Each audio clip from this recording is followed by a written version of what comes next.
There was a really interesting piece in The Atlantic we were reading earlier about how Democrats lost their way on immigration. There's one quote from it. I'll read from it. The party once championed an approach popular with voters and politicians. Why give up on it? Obama had backed a more popular approach, which balanced strong enforcement at the border, the workplace, with the path to citizenship for undocumented immigrants and an expansion of legal immigration. Again, it's a piece worth reading. So, you know, as usual in The Atlantic, it's a longer piece, but it's worth reading. By two friends of mine. I figured. I worked with in the Obama administration, and know Frank well. And their basic point was that you guys had it about right. The Democrats then started to veer off course. Do you agree with that? Well, what the article points out is that during the Obama administration, the holy grail was secure the border and we can deal with all these other things, path to citizenship, taking care of the DACA young people, do a lot of things to reform, but Republicans kept saying to us, you have to secure the border first. And so that was enshrined in legislation that passed the Senate, but not the House. Then this frankly became an overheated issue leading up to Donald Trump's first election. And in reaction to the Trump presidency, I'm afraid that a number of Democrats swung really far left to the point where a lot of people believe you can and should decriminalize border crossings. Yeah, I was thinking of the term. You can't decriminalize border crossings because that sends the message to Central America, everyone can come. You'll recall the debate in the 2020 Democratic primaries. Raise your hand if you believe that border crossings should be decriminalized.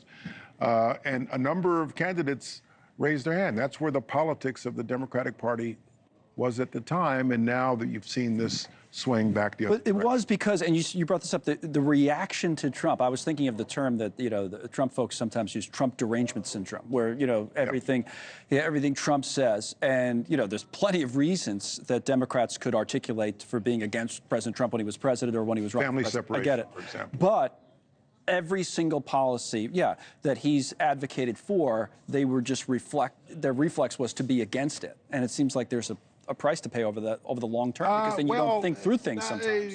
I think it's a bit more nuanced than that. Okay. For example, I know that President Trump is sympathetic to the DACA class, for example. Yes.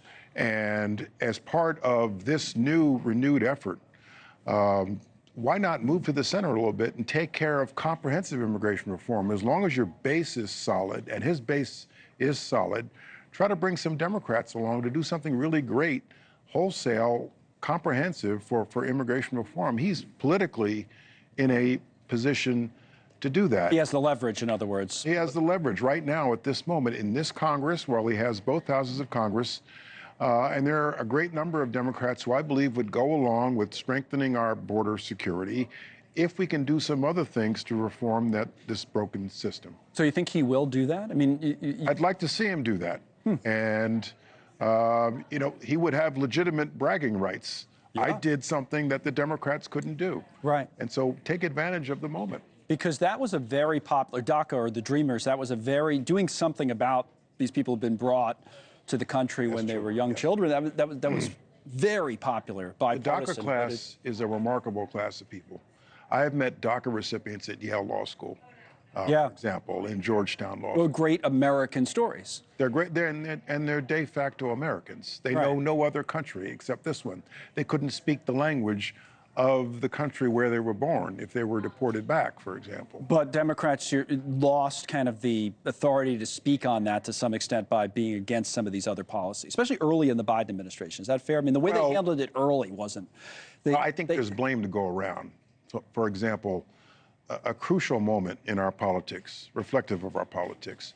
Democrats agreed last year to a really strong border security bill that was negotiated by Jim Lankford, a very conservative Republican, and Chris Murphy, a progressive Democrat from Connecticut. They negotiated a strong border security bill that swung pretty far to the right. But Trump killed it. Yes, Trump killed it because he didn't want the problem solved unless it was on his watch. That's the problem with Washington today. That's why. But that's your point. Now that it is on his watch. Thanks so much for watching. Just go to joinnn.com to find News Nation on your television provider. And don't forget to click the red subscribe button below to get more of News Nation's fact-driven, unbiased coverage.